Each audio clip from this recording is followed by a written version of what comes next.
Oke, selamat pagi pemirsa. Jakarta keren. Iya.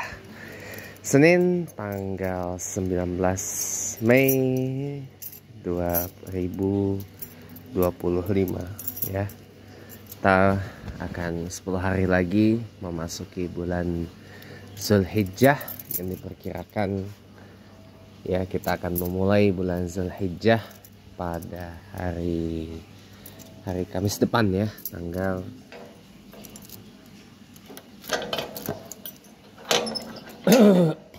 29 Mei 2025 Masehi.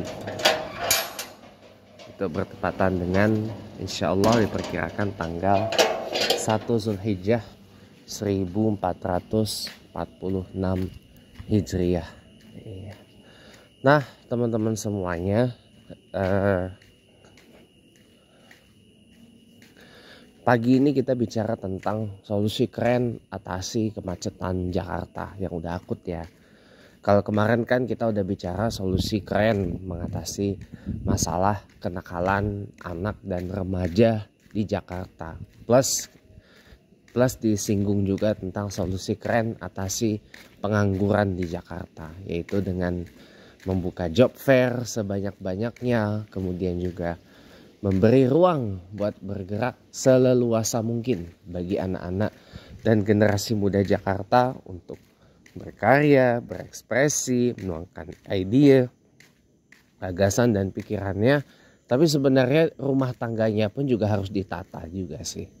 Makanya saya pikir Pemprov Jakarta perlu mengintervensi, perlu melakukan intervensi mengenai bagaimana kehidupan rumah dari anak-anak yang bermasalah di luar, seperti terlibat tawuran, narkoba, prostitusi dan sebagainya.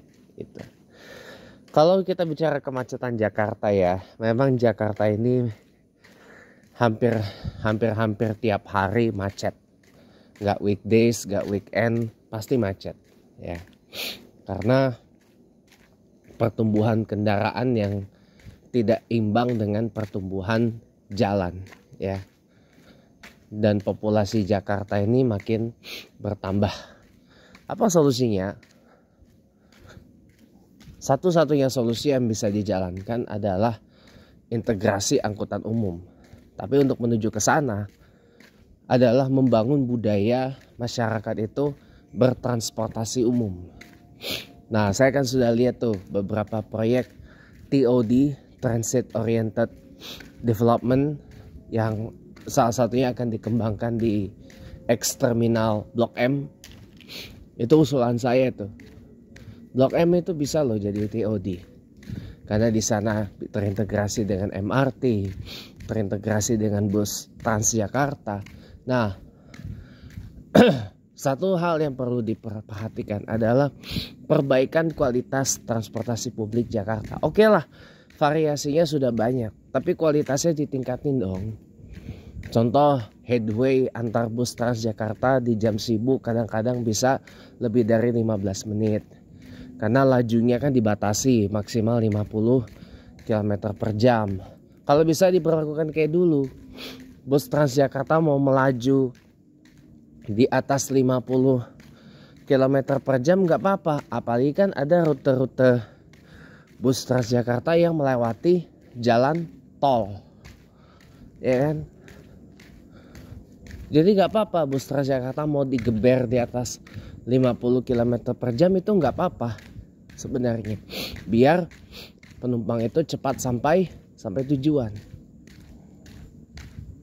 Kalau penumpangnya cepat sampai tujuan, siapa yang happy? Kan kita selaku pengguna, ya kan?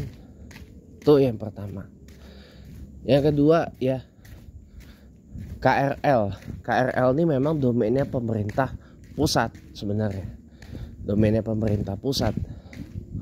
Tapi kan layanan KRL ini kan juga melintasi wilayah Jakarta. Jadi ada kontribusinya lah. Ya. Kalau bisa KAI itu memikir ulang untuk menghidupkan lagi layanan KRL Express.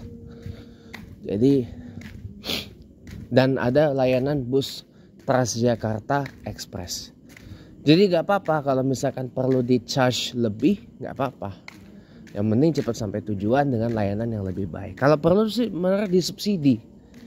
Tarif transportasi umum Jakarta tuh disubsidi, ya. Disubsidi supaya tarifnya itu bisa ditekan semurah mungkin. Atau kalau bisa tarif integrasi bukan dalam hitungan maksimum 3 jam, enggak. Tapi tarif integrasi dalam waktu sehari. Yang saya usulin nih, ya.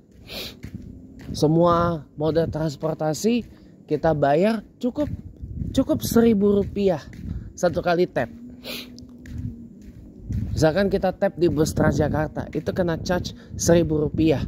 Nah, yang berikutnya itu tap-tap berikutnya kita nggak usah keluar lagi. Jadi 0 rupiah gitu loh. Sampai hari berikutnya.